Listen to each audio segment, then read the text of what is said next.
What I'm looking for is for the girl that's in the house to come out here because I'm going to rape her and kill her. I want to rape and kill her because I have a knife and a gun. This is Christopher Sums. In 2021, he made his way to a seemingly random home in Las Vegas with terrible intentions. I just rang your doorbell because I have a couple questions. Are you sure?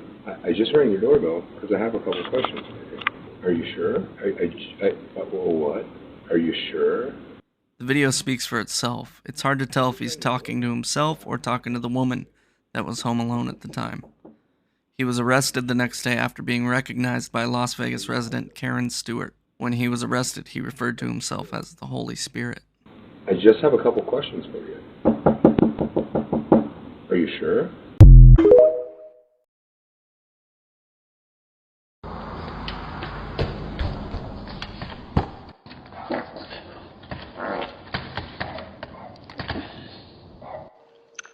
Hey, can I help you? What are you doing?